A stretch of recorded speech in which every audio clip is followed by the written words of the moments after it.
enjoyed Lady Bird.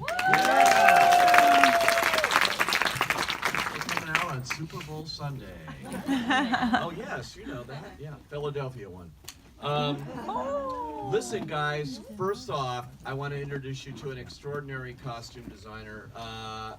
She is nominated for the Costume Designers Guild for Best Contemporary Costumes for the movie you just saw, Lady Bird. And so many great movies. Please welcome April Napier. And the director and the writer here. Please welcome Greta Gerwig.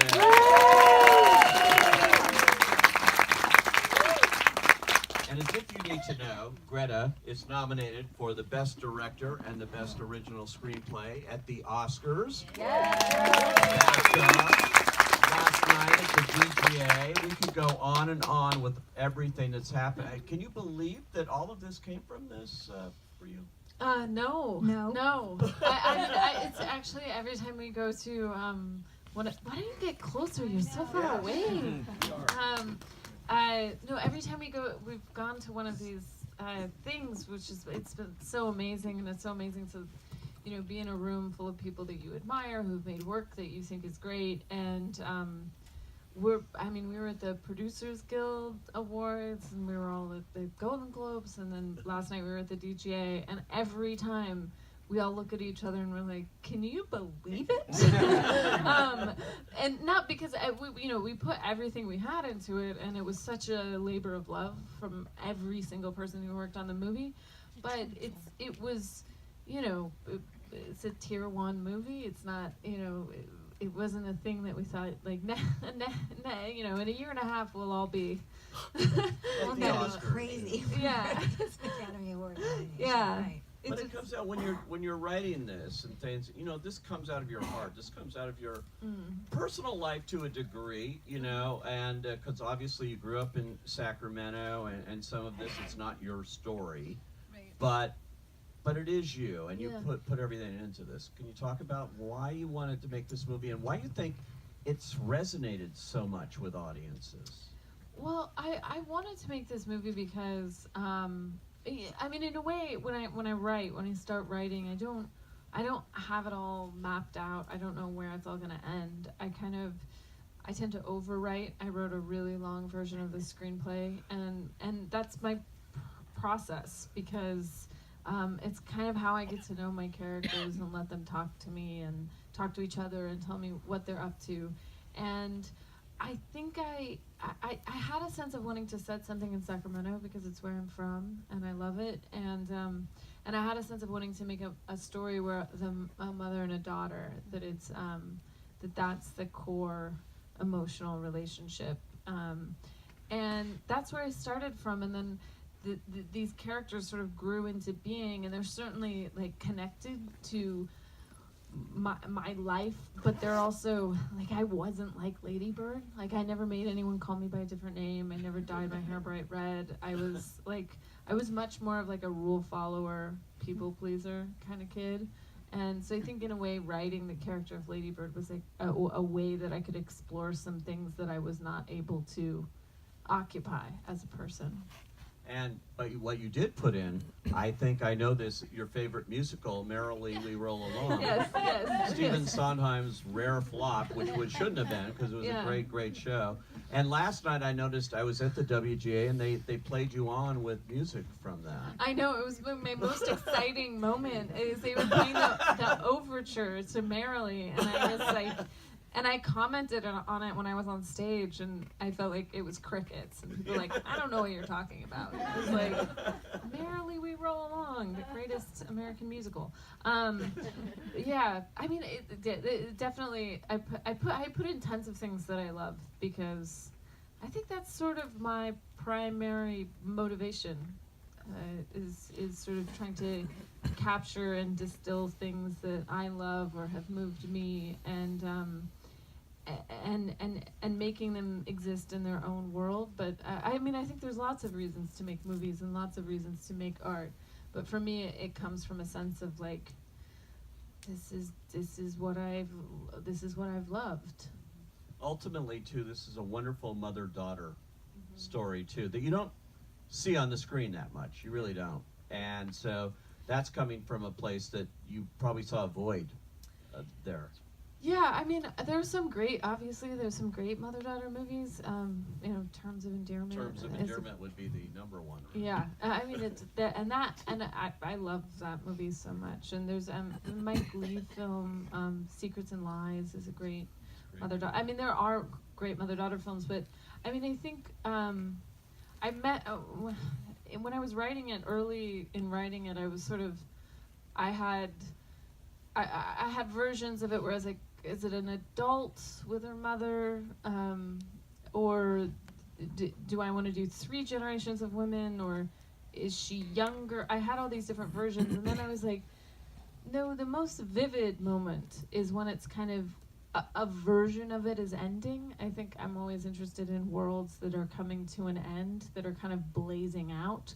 And so much of like the end of high school, it's like these social relationships that mean so much to you at the time are suddenly going to become just utterly ridiculous very soon. Like they cease to exist, any of those hierarchies. And the same is true in a way of like your relationship with your parents. It's going to still be parent to child, but it's shifting, and it's in that kind of shifting that it becomes almost more intense. And it felt like, well, that was the time that it's most beautiful and most difficult. You know, this is your first solo directing. You did a little movie before, Mumblecore, with somebody, but this was the one that, you know, after writing a couple of screenplays, you decided, I have to direct this? Or? Yeah, I've been wanting to direct for a really long time, but I feel like I had to gather enough experience, because I didn't go to film school. I did it on film sets, both as an actor and a writer, and then early it was a lot of DIY kind of stuff where it was all hands on deck.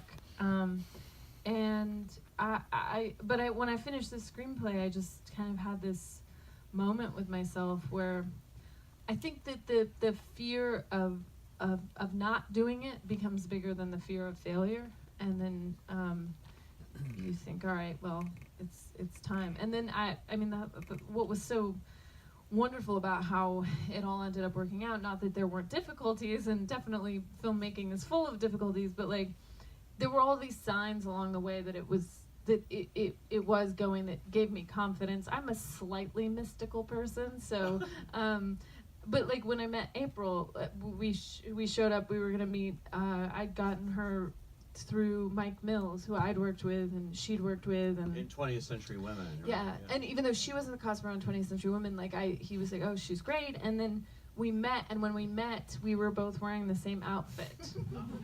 Exactly? Yeah, yep, and we both had backpacks on. We're Okay. both wearing like white men's button-down shirts, high-waisted black jeans, black Oxfords, and we both had black backpacks. April, And we were how did that like- happen? And April Hi. just looked at me and said, we found each other. And I was like, we did. She had the job right I there. know. No, I mean, I knew right away, and then we just started talking, and it was just, it's like that. I mean, my favorite thing about filmmaking is like what a collaborative art form it is, and it's like you're meeting your family for the first time, your artistic family that you didn't know was out there, and it's and you just find that you're speaking the same language. Like it's so not confusing. You're creating a family too, because this is your first film, really, and you bring in all these people, and I'll bet you work with them again. I hope so. I mean, you better. No, I mean, I have I brought some family from before, like my cinematographer, Sam Levy, is someone I'd worked with on Frances Ha and Mistress America as a writer and as an actor, and I loved his photography. I loved his person. He's a person you want to be with for 14 hours a day. And we were friends, and we lived in New York, so we could work on getting together, talking about the movie, shot listing, just developing what we hoped the look of the movie would be for about a year before we started actually prepping. Wow. Now, April, I have to ask you, in terms of working with Greta on this and developing the costumes. This is you're nominated in the contemporary costume category for the costume designers. They have 3 different categories: fantasy, contemporary, and I don't know, something else. But I don't know. But this is very unique. The kind of wardrobe that you prepared here, because it's set right after 9/11, and I'm wondering how that informed you and Sacramento, that place in that time, in creating the clothes here of what they would wear. Well, Greta always had said that it's set in Sacramento and it's 2002, but Sacramento is always a little bit behind. It's the Midwest of California. Even though it's in California. In the Central Valley, but so it's not Los Angeles and it's not San Francisco. It's always, so you're pulling on a little bit of late 90s in the in that kind of reference to sort of select things. And then Greta actually gave me a huge box of photographs that she had from her high school. So you get to look at these things that are the authentic version of what's happening. It's not in a magazine, it's not in a film, it's not something that's being presented. I'm looking at actually what was happening. And so you can see, like for a ground, for the base of setting the texture of what's happening, where Lady Bird is going to be existing, I can see the real thing. And then you also spoke about the uniforms. Like the only way you can identify yourself when you're given a uniform in a private school is the way that you wear it, and then the things that you. Well, they all have these polo shirts, but they all wear them slightly differently and to give them sweatshirts an and skirts, identification, I think. And the things that, the shoes that you choose, and the elements that you choose to go with them, and the way that you wear them. That's how you find your identity. How did you work with the actors too? Did they inform it when you talked to the actors? Did you talk to the actors in developing their individual looks? For sure. Yeah.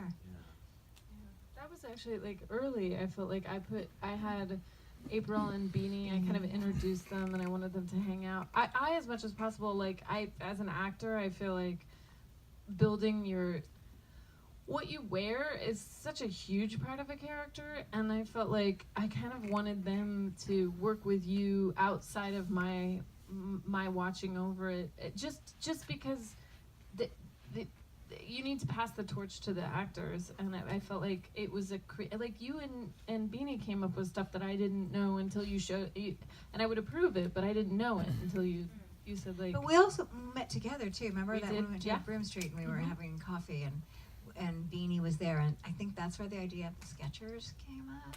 The tragic Skechers story. I mean, because things that people identify themselves from the root up, right? Yeah. So like the shoes that you're choosing, the shoes that they're grounding you, and they're the things that are identifying you for how you move. I've talked to so many actors where they say they finally get the character when they put that costume on. Yeah. You feel that? Yeah. Yeah, for sure. I mean, there's no question. And also, like, the way April works, it's like, it's so detailed, but I mean, that is how people build their lives, is out of details. Like, what clips do you wear in your hair, or what necklaces do you wear?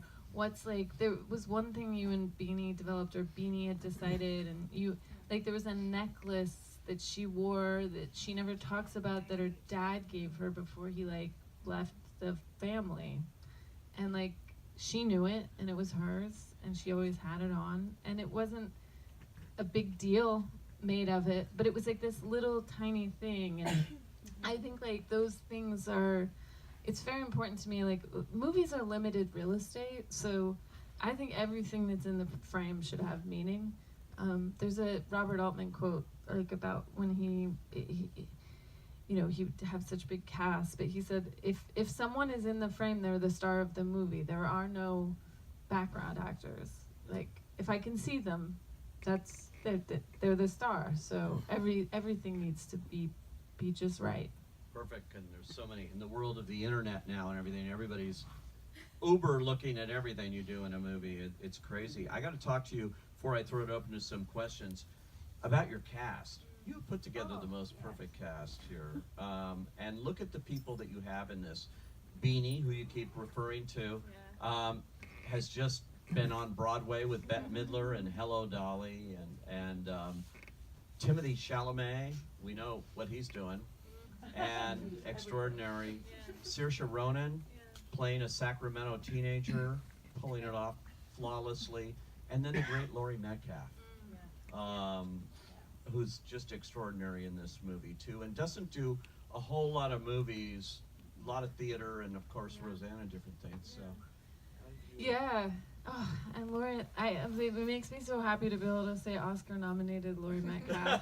Oh, it's been too long in coming. I mean, she's a national treasure, and she has. I mean, for me, I grew up as like a theater kid, and so like the lore of what she and John Malkovich and Gary Sinise and with Steppenwolf, what they created there, and what they did for American theater, and how.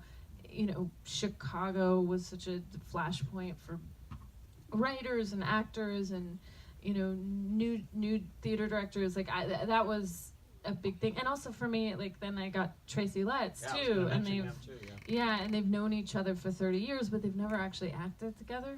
But it was, I mean, the cast was. And Lucas Hedges. Oh my gosh. Yeah, from Go on and on. Yeah, I mean it's a really. It felt very special while we were doing it, and I have to say, all the actors loved each other. And Stephen McKinley Henderson, who plays Father Leviatch, who's so extraordinary. And Lois, yeah. Amazing. Lois Smith, who's played her first film was opposite James Dean. East of Eden. I mean, she's the real deal. No, I mean it was also just like lovely because it was lots of different generations of actors. So there was also like Stephen McKinley Henderson, who plays the priest, who is who's the drama teacher.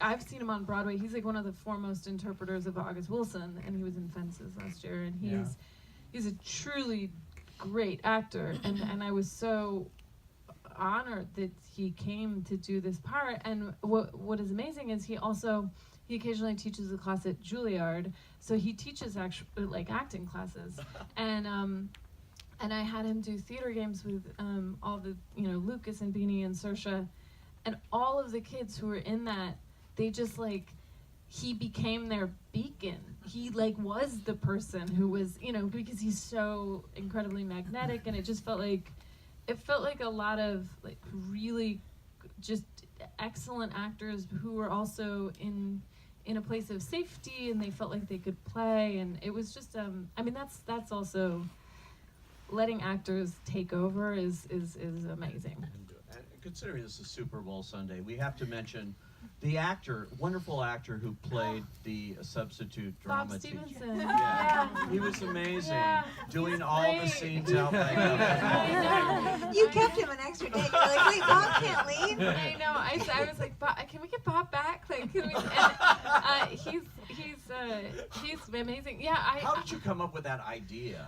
Well, he's always great. Whenever you see him in anything, you're like, oh, thank God he's here. This is gonna be a good scene. I mean, he's done so many. He's a true character actor, and I asked one of my casting directors, Allison Jones, here in LA. I was like, can we see, is he around? Would he do this? And she said okay, and then he said yes, and he came and he showed up and he did it, and it was just. I mean, I had a lot of actors like that. I mean, Catherine Newton, who plays Darlene, who tells them to not eat the wafers.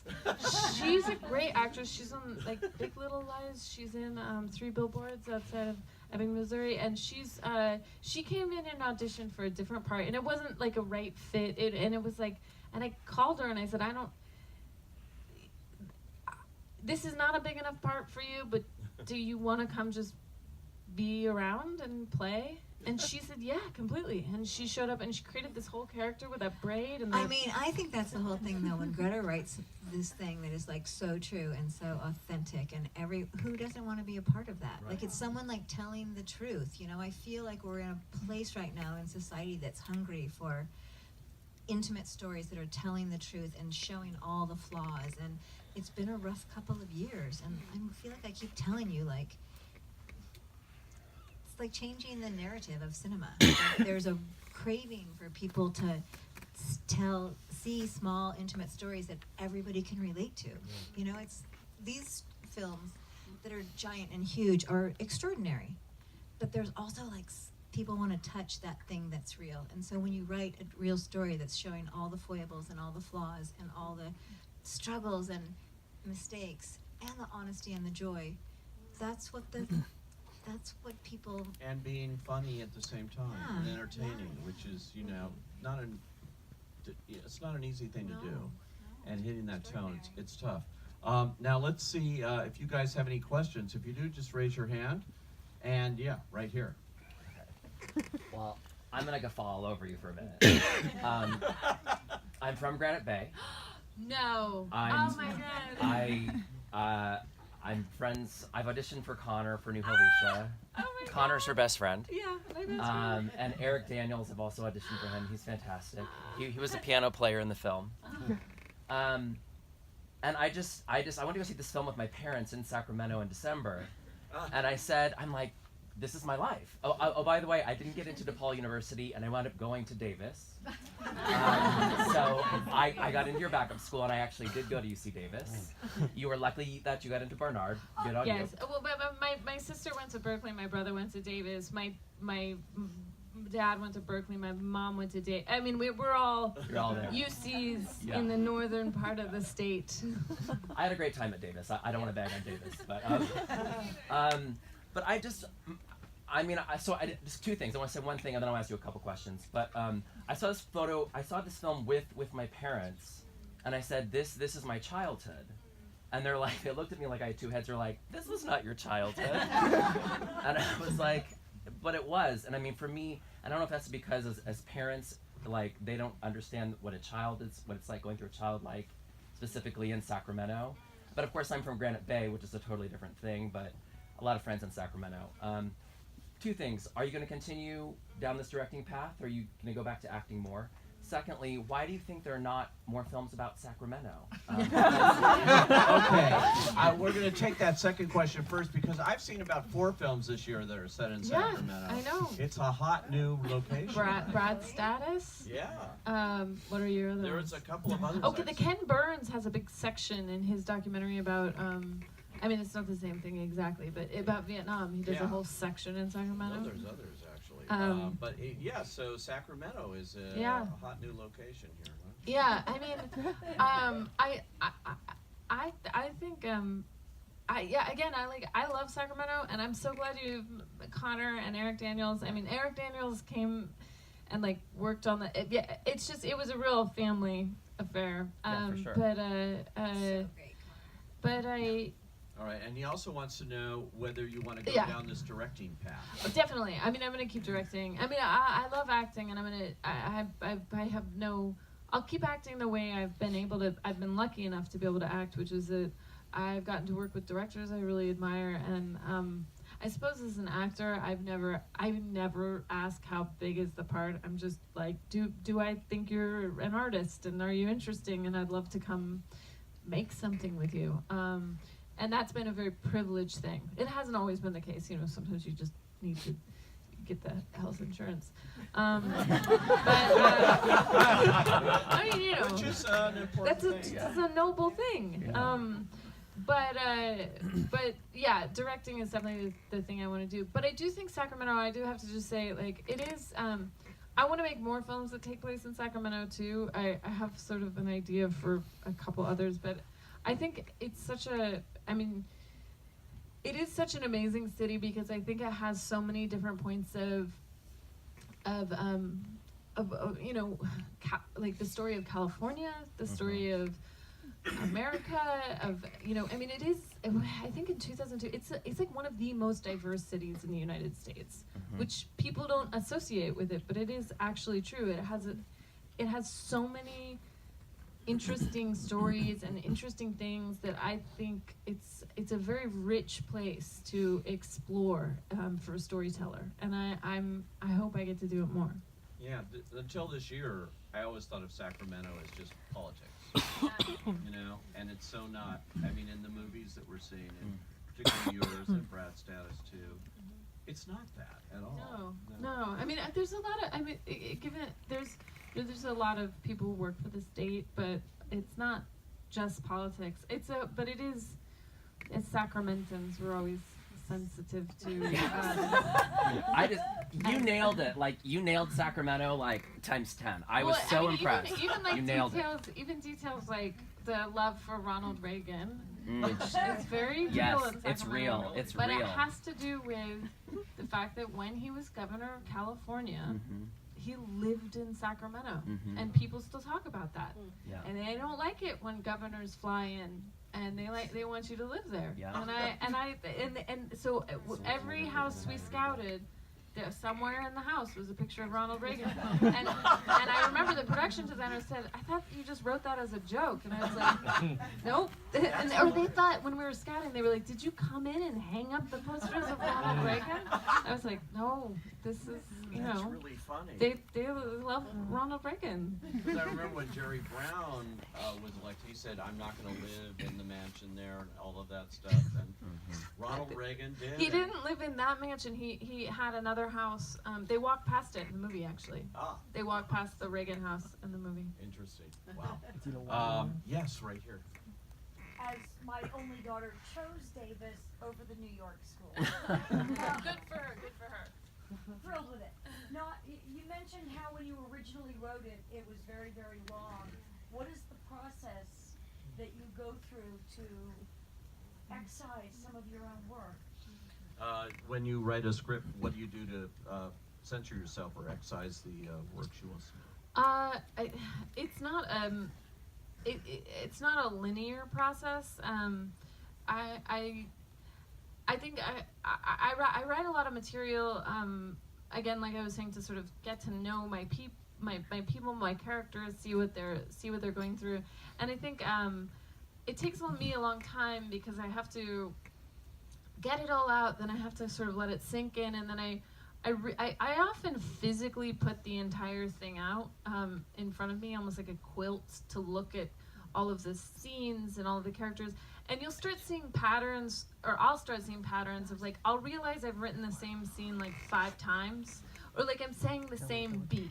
And it's like, okay, what's the most effective way to do this? And you winnow it down, or you realize 2 characters that you've split actually just need to be one person, or something like that process. And then it's just like kind of distilling it for maximum impact. And I think for me, it's almost like I need to build all of this and then crush it down to diamond size. Is that how diamonds are made? I have no idea. Okay, yes, right there. I want to know, where in Brazil have Lady Bird been when she was a child? What? Sorry? Where in Brazil have Lady Bird been when she was a child? What would I have Lady Bird be? Where in Brazil? Where in Brazil? She was in Brazil when she was a child. Where? In Brazil. You know, I actually, Saoirse asked me that, and that was one of the things that I was like, I was like, do you want me to give you an answer, or do you want to invent it? And she said, oh, I'll invent it. Because I think it's kind of like good sometimes to have actors have secrets from you. Like, because then you get to be in a position of observation, not in a position of you know everything, like you're being allowed to watch them. So that was one of the ones that she made up for herself. I have never actually been to Brazil, so I would love to go. Yes, sir. Yeah, given the similar structure of this and the Mike Mills movie that you did, do you find that was maybe a little bit of a stepping stone where you were able to figure out details on fine-tuning this? You know, with the Mike Mills movie, I had already written this when I made his movie, and so I was actually filming his movie when I cast Saoirse. I remember because I had bright red hair, and I had a weekend break, and I went to Toronto Film Festival, and she was there too, and then we met up, and I cast her instantly. I mean, it was like one of those instant things. I just knew, and then we had to wait a year before we shot it. I don't know. I mean, I think it was one of those cases of like, I had already written this and was gonna make it, and then Mike came along, and I love his movies, and said, "Do you want to do this?" And the thing that was struck me about it was the specificity of another California that he was telling, because he was telling the story of like 1970s Santa Barbara, and how it's not LA, and it's something different, and it was so specific, and it was so specific to this time and this place, and we spent a lot of time talking about that idea of that other California, and so it was not so much a stepping stone as it was like a very lucky synchronicity of it happening all together, and also just working with him. I mean, you've worked with him. He's one of the most inspiring people to work with, because he's incredibly loving, incredibly honest, incredibly clear. He's very pure, and he's very emotionally connected as a director, and I think watching him direct out of that space allowed me to occupy more of that than maybe I would have without working with him. And there's that sense of reality, whether it's beginners or 20th century women, that authenticity, I think, is the word that you feel when you see his pictures, that he's lived it. Yeah, right there. How does it feels like to be nominated? And did you ever thought about this while making the movie, or was it a total surprise? Total surprise. It was it's amazing. It's still amazing. I'm still completely shocked by it. So, we had no idea. And, it's just this whole process of like bringing the movie out into the world, and then also just, being embraced by people who are the people you've looked up to and your peers. It's extraordinary. Amazing. Yes. Hi. Hi. Is there a specific thing that happened with the priest in the psychiatric hospital? Sure. Yeah. I mean, I the thing that I sort of wanted to indicate was that he suffers from episodes of depression, deep depression, that are somewhat debilitating, and that it had happened before, and this was happening again.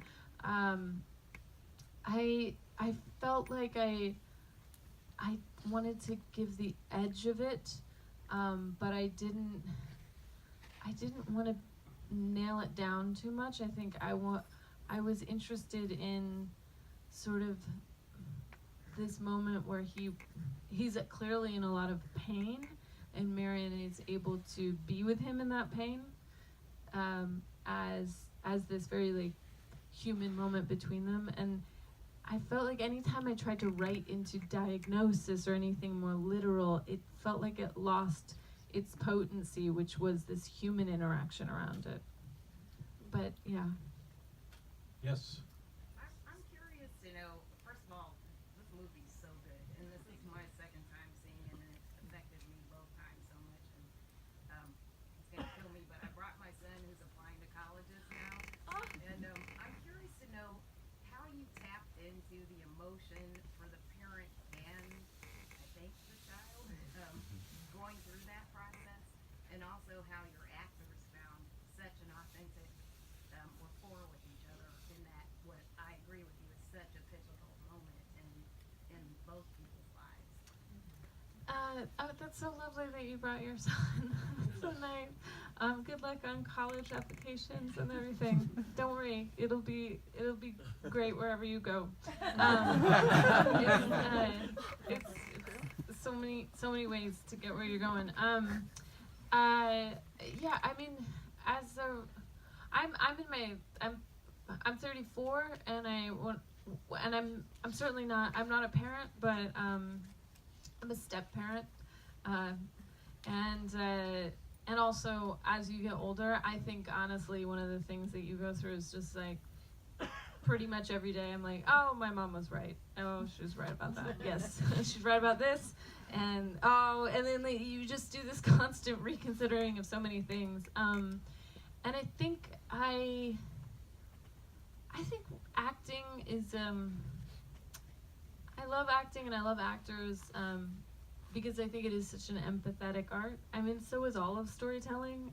Whether with April, it's like she has to think her way into every single character and emotionally be there with every single character, because she has to know how they like adorn themselves to go outside. And lighting is storytelling, and cinematography is storytelling. And for me, because I've acted, this ability to walk in other people's shoes, and I felt like if you have any goals as an artist, it's that your empathy muscle gets stronger, or that you hope it does, that you're able to put yourself in more places. And I felt like I'd started to be able to crack something that was not my experience, but one that I could start to understand. And I don't want to say, oh, I know everything about it, because I certainly don't. But I think I was able to channel some part of myself, and some part of understanding.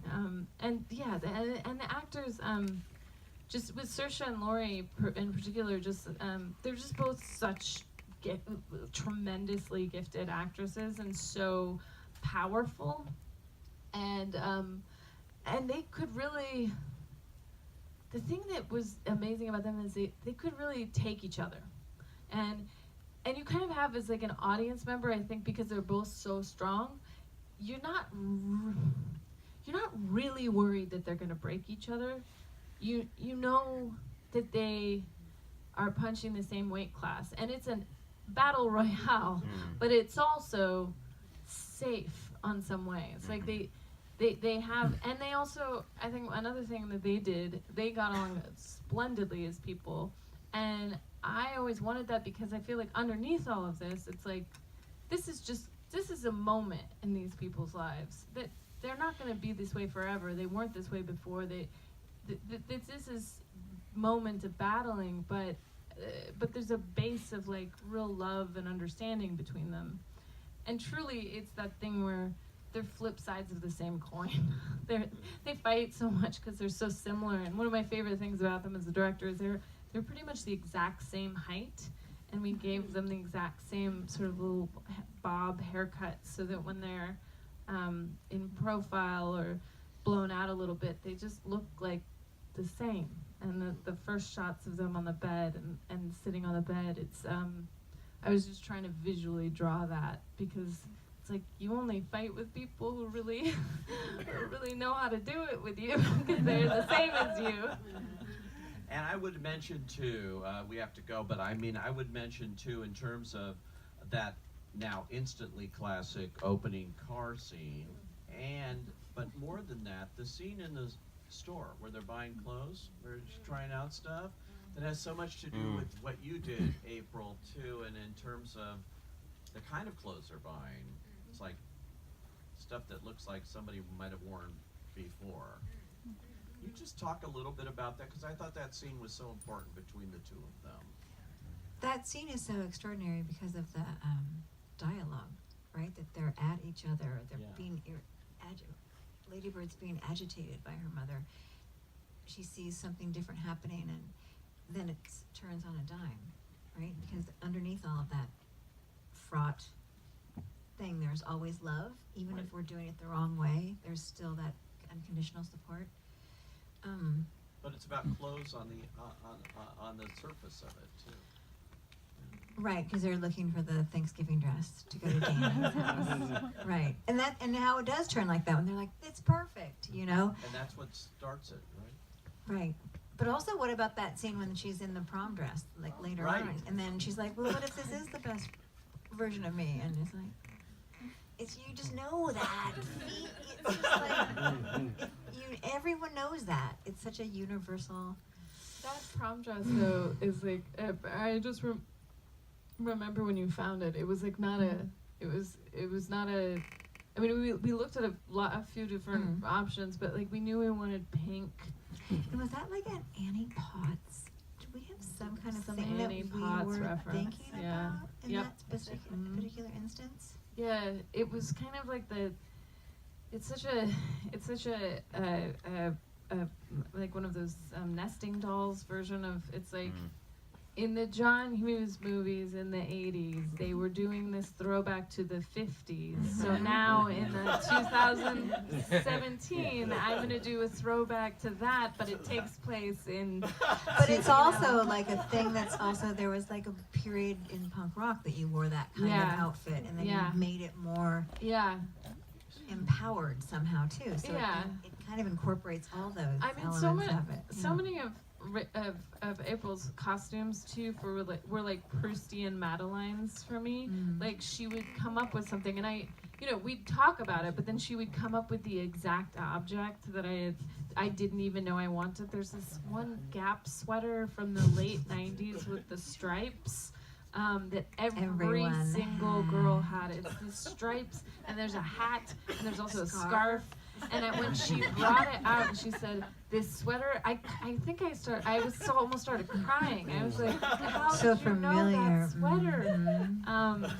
But there were so many like details like that, and those dresses. It was like I wanted something that felt like accessible, but also kind of cinematic and like great and this feeling of, yes, she's so many things, but like let's let her look great.